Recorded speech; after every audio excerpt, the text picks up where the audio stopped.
The first thing he noticed was the sound. Not the wind through the pines or the distant creak of his old cabin, but a soft rustling close to the berry patch near the edge of his land. It was the kind of sound that didn't belong there, not at that hour, not on ground that had been quiet for years. He slowed his horse and narrowed his eyes, his hand resting near his belt out of habit more than fear. That land had been his for a long time. Hard soil, stubborn seasons, and more lonely evenings than he cared to count. People didn't wander into it by accident. At least that's what he believed. As he rode closer, the shape came into view. A woman, bent slightly, her fingers moving carefully through the berry bush as if she knew exactly which ones to pick and which ones to leave. A small woven basket hung from her arm, already half full. She looked out of place, not because she didn't belong in the wild, but because she seemed too calm, too certain, like she had done this before. He pulled the reins, and the horse stopped with a quiet huff. The woman stiffened at the sound. Slowly, she turned. For a moment, neither of them spoke. Her eyes met his, wide but steady. There was no anger there, no bold challenge, just a flicker of surprise and something else he couldn't quite place. Her dress was simple, light-colored, with faint stains from the berries she had been gathering. A few loose strands of hair had slipped free and framed her face in a way that made her seem both tired and strong at the same time. "This is private land," he said, his voice firm but not raised. She hesitated, glancing down at the basket as if realizing for the first time where she was standing. Then she looked back at him, her hands tightening slightly around the handle. "I'm sorry," she said quietly. "I didn't know." The words hung in the air between them, simple and honest, yet they didn't sit right with him. Not knowing wasn't something people said lightly out here. Not when fences, worn signs, and miles of open land made boundaries clear even without words. He studied her more closely. Her shoes were dusty, the kind that had walked far. There was no horse nearby, no wagon, no sign of anyone else. Just her, the basket, and the quiet stretch of land that had always been his alone. "You walked all the way out here without knowing?" he asked. She didn't answer right away. Instead, her gaze drifted past him, toward the trees and the narrow trail that led deeper into the hills. For a brief second, something like worry crossed her face. "I followed the bush," she said finally. "They were growing thick along the way. I didn't see any markers." That wasn't true. He knew every inch of this place, every post, every broken rail. The markers were there. Anyone paying attention would have seen them. A light breeze moved through the field, carrying the scent of ripe berries and pine. His horse shifted beneath him, uneasy, as if it sensed something he hadn't yet figured out. "You shouldn't be here," he said, more quietly this time. "I'll leave," she replied quickly, though she didn't move. It was a small thing, but he noticed it. The way her feet stayed planted. The way her grip on the basket didn't loosen. She wasn't just gathering berries, she was holding on to something. "Where are you coming from?" he asked. She looked at him again, and this time there was hesitation, real hesitation. The kind that made a man question whether the truth was being held back or carefully shaped. "Not far," she said. That answer did nothing to ease his thoughts.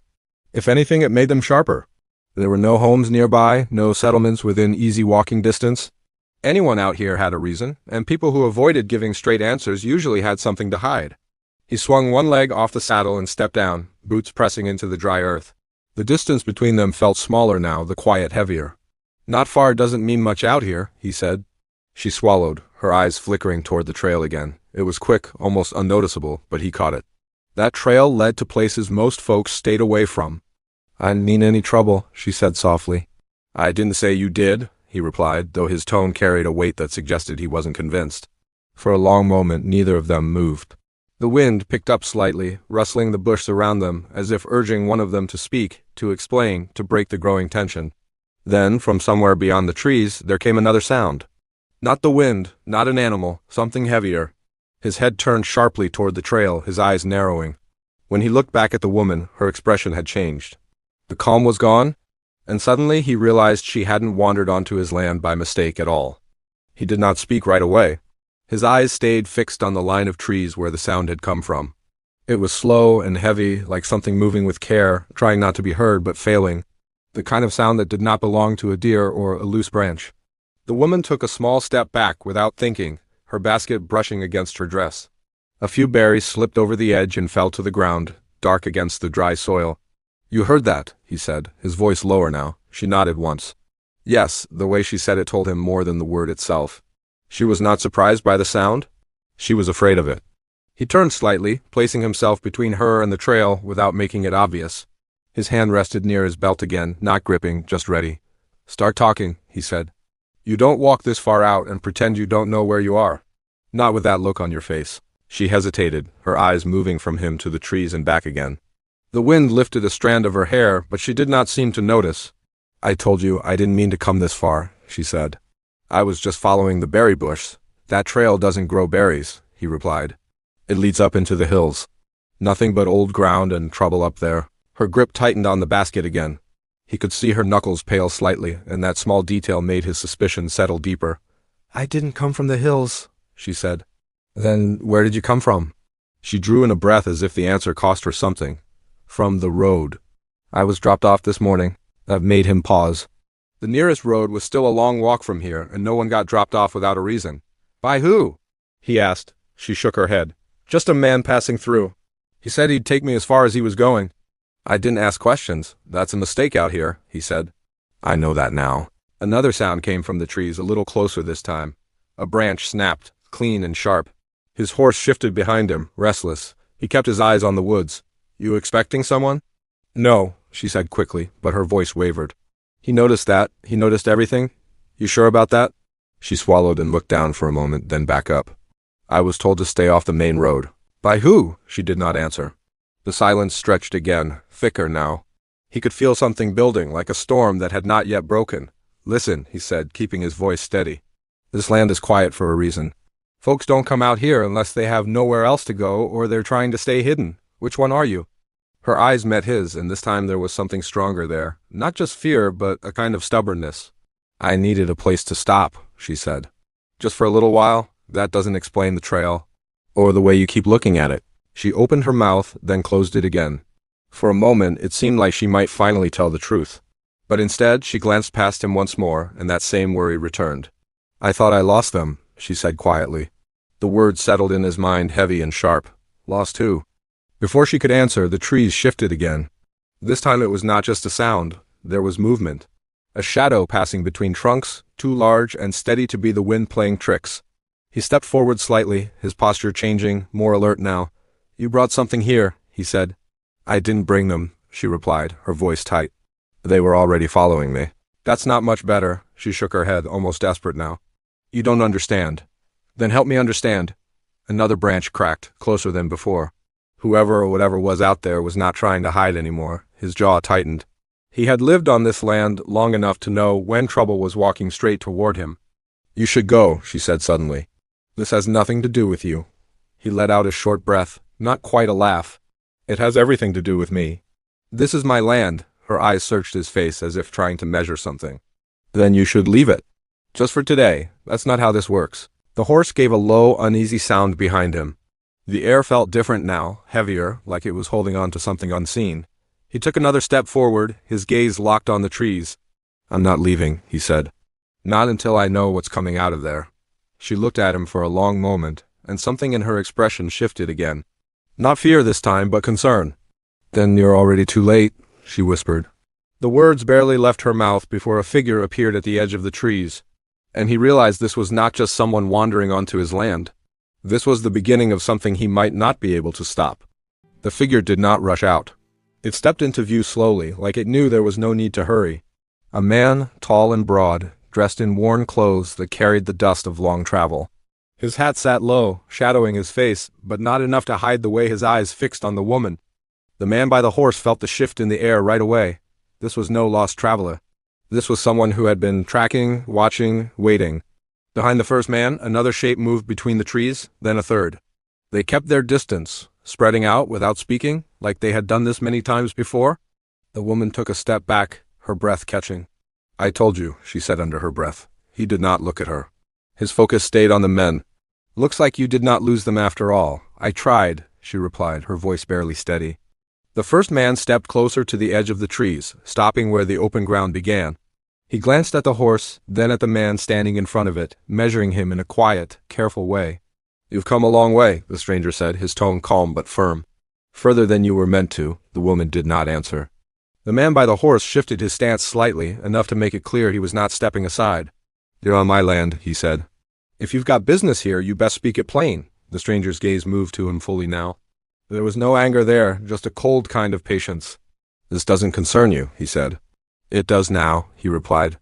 For a moment no one spoke. The wind moved through the berry bush, and the quiet of the land felt stretched thin. The second man stepped out from the trees, staying a few paces behind the first. His eyes flicked toward the woman, then back to the man in front, as if waiting for a signal. "She belongs with us," the first man said. The woman shook her head quickly. "That's not true." "Then why are they following you?" The man beside her asked, his voice low enough that only she could hear. She hesitated again, and that hesitation said more than any answer could. "I left," she said finally. "That's all." The stranger gave a slight nod, like he had expected that. "You left without finishing what you started." "I don't owe you anything," she replied, a small spark of defiance breaking through her fear. The third man stepped into view now, completing the line. They were not close enough to reach, but close enough to make their presence known. The man by the horse felt the weight of the moment settle deeper. 3 of them, spread out, watching both him and her. This was not a simple matter of someone crossing land where they should not have been. "You're bringing trouble with you," he said quietly to her. "I didn't have a choice," she said. "There's always a choice." Her eyes met his again, and this time there was something raw in them. "Not always." The first man took another step forward, just enough to close the distance a little more. "We're not here for you," he said to the man by the horse. "Step aside, and this ends without any trouble." He let out a slow breath, keeping his voice even. "You walked onto my land, surrounded one of my fields, and you think I'm stepping aside without knowing what's going on." The second man shifted his weight, his patience thinning. "You don't want to be part of this." "That might be," he replied. "But I already am." The woman looked between them, her worry growing. "Please," she said. "Just let me go with them." He turned his head slightly toward her, surprised. "That's not what you were saying a minute ago." "I know," she said. "But this isn't something you should be pulled into." The first man watched that exchange closely, as if weighing every word. "She understands," he said. "This is bigger than either of you. What is it?" the man asked. "What's so important that you're tracking someone across miles of land?" The stranger did not answer right away. His silence felt deliberate, like he was choosing what to reveal and what to keep hidden. "She took something," he said at last. The woman's grip tightened on the basket again, her shoulders stiffening. "I didn't take it," she said quickly. "I was given it." "That doesn't change anything." The man beside her frowned slightly. "What are you talking about?" She looked at him, uncertainty flickering across her face. "I don't even know what it is. They never told me." "They just said I had to keep it safe." "And where is it now?" he asked. She hesitated, and that was all the answer anyone needed. The first man's gaze sharpened. "You see why this matters?" The air grew tighter, heavier with every passing second. "You're not taking anything from this land," the man by the horse said firmly. The second man let out a short breath, almost like a warning. "You're making this harder than it needs to be." "Maybe," he said. "Or maybe I'm making sure I don't regret stepping aside." The woman looked at him again, and there was something different in her expression now. Not just fear or worry, but a quiet question, like she was trying to understand why he was choosing to stand there at all. The first man took one more step forward. "Last chance," he said. The man by the horse did not move. And in that still moment, with the land silent around them and 3 strangers closing in, it became clear that whatever the woman had carried onto his land was about to change everything. The stillness stretched so tight it felt like it might snap. No one moved, but everything had shifted. The men near the trees were no longer just watching. They were waiting for one wrong step. The man by the horse adjusted his footing, slow and careful, keeping his body between the woman and the open ground. He could feel her unease behind him, not just fear of the men, but fear of what might happen next. That kind of fear came from knowing more than she had said. "You keep talking about something she took," he said, his voice steady. "If it matters that much, you can explain it here?" The first man's expression did not change. "It's not meant for you to understand. That sounds like trouble dressed up as secrets," he replied. A faint smile touched the stranger's face, though it carried no warmth. "Sometimes secrets keep things from falling apart. Or they cause it," he said. Behind him, the woman shifted slightly. He could sense her hesitation, like she was standing on the edge of a choice she had been avoiding. "I didn't steal anything," she said, louder this time. "You know that?" The second man spoke up, his tone sharper now. "You walked away with it." "That's enough. I was told to carry it somewhere safe," she insisted. "Away from all of you." The words seemed to land harder than expected. The 3 men exchanged quick glances, subtle but telling. The man by the horse caught that. "So it's not just about getting it back," he said. "It's about where it's going." The first man's eyes narrowed slightly. "You're asking questions that won't help you." "Maybe not," he said. "But they might help her." The woman took a step closer to him without thinking, her voice dropping. I didn't want to come here, she said. I just kept walking. I thought if I stayed off the road I could lose them. And instead you led them here, he replied quietly. I know, there was regret in her voice, real and heavy. It made him believe her more than anything else she had said. The wind picked up again, stronger now, bending the berry bush and carrying the smell of the woods down into the field. The horse stamped once, uneasy. You're running out of time, the first man said. Hand it over, and no one else gets pulled into this. The man by the horse did not look away. And if she doesn't? The second man shifted again, his patience wearing thin. Then we take it. The words hung there, simple and clear. The woman's breathing grew uneven. She looked from one side to the other like she was searching for a way out that wasn't there. You don't understand what they'll do with it, she said, her voice tight. It's not meant for them. Then who is it meant for? He asked. She hesitated again, but this time it felt different. Less like hiding and more like deciding. For someone who knows how to keep it safe, she said. And that's not them, he said, nodding toward the men. No. The first man stepped forward again, closing the gap just a little more. We're done talking. The air seemed to shift with that. The quiet of the land gave way to something sharper, like the moment before a storm breaks. The man by the horse raised a hand slightly, not in surrender but as a warning to hold. You take one more step, he said, and this land won't stay quiet. The second man gave a short, humorless laugh. You think you can stop all three of us? I think you don't know this land like I do. That much was true. Every hill, every patch of brush, every hidden dip in the ground. He had lived with it, worked it, learned its moods. It was not just open space to him. It was something he understood. The woman looked at him again, and for the first time, there was a flicker of hope in her eyes. Small, uncertain, but there. You don't have to do this, she said softly. Maybe not, he replied. But I'm already here? Another gust of wind moved through, stronger than before. Somewhere in the distance, a loose board on the cabin creaked, the sound carrying faintly across the field. The first man stopped, just short of stepping fully into the open. You're making a mistake, he said. Maybe, he answered. But it won't be the first time. The second man glanced toward the trees, then back again as if checking something unseen. End it, he said under his breath. The woman's hand tightened around the basket. For a brief moment she looked down at it, like she was weighing something heavy that no one else could see. Then she looked up again, her face set with a kind of quiet resolve. If I give it to you, she said to the man beside her, you have to promise something. He frowned slightly. I can't promise anything I don't understand. Just listen, she said. If this turns bad you don't stay, you leave. He shook his head. That's not how I work. It has to be, she insisted. This isn't your fight? It became my fight the moment they stepped onto my land. The first man exhaled slowly, like his patience had finally run out. Enough, he said. In that instant everything seemed to tighten at once. The distance between them, the silence in the air, the weight of whatever was hidden in that basket. The man by the horse shifted his stance, ready now, fully aware that the next second would decide how this ended. And the woman, standing just behind him, finally loosened her grip on the basket, as if she was about to reveal the one thing everyone had come for. Her fingers trembled for just a moment, then steadied. Slowly, she lifted the cloth that covered the inside of the basket. The movement was careful, almost respectful, like she was uncovering something fragile rather than dangerous. The men near the trees leaned forward slightly, their attention locked on her hands.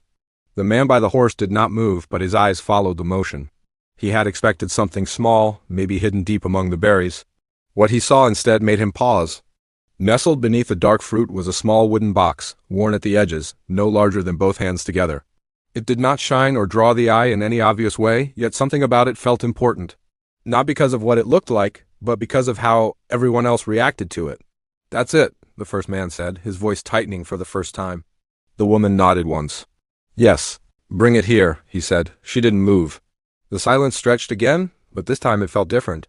Not as sharp, not as threatening, more like something waiting to shift.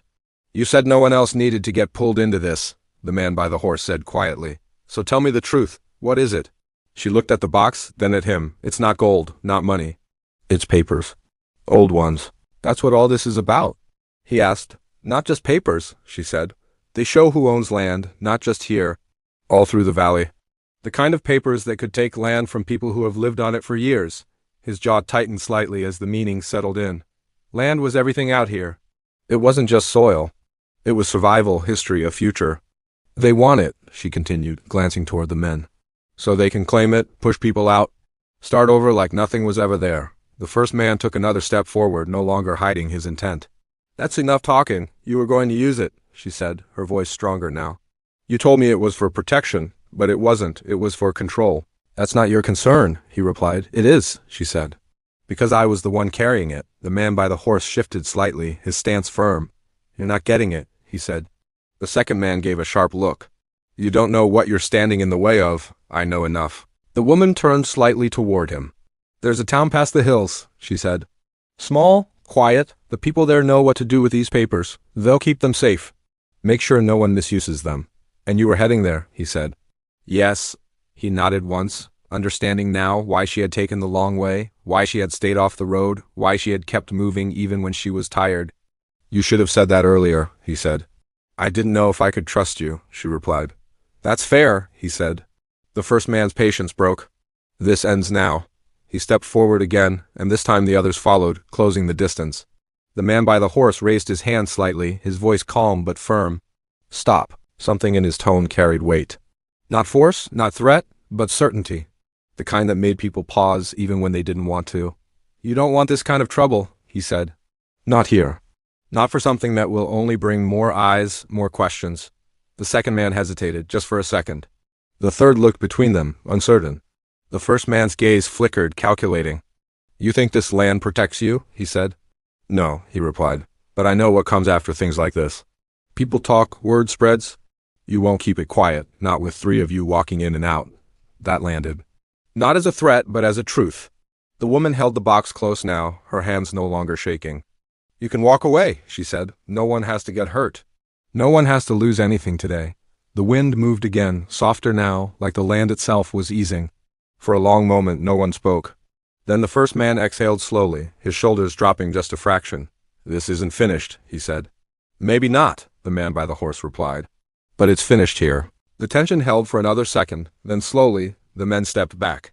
Not turning their backs, not rushing, just retreating the way they had come, one step at a time. When they reached the trees, they paused, watching for a moment longer. Then they were gone, swallowed by the woods. The quiet returned, deeper than before. The woman let out a breath she had been holding for too long. Her shoulders relaxed, and for the first time since he had seen her, she looked truly relieved. "They'll come back," she said. "Maybe," he replied. "But not today," she nodded, looking down at the box again. "Thank you," he shrugged slightly. "You picked the right place to stop." A small smile touched her face, tired but real. "I still have a long way to go," she said. He glanced toward the trail, then back at her. "You won't make it alone."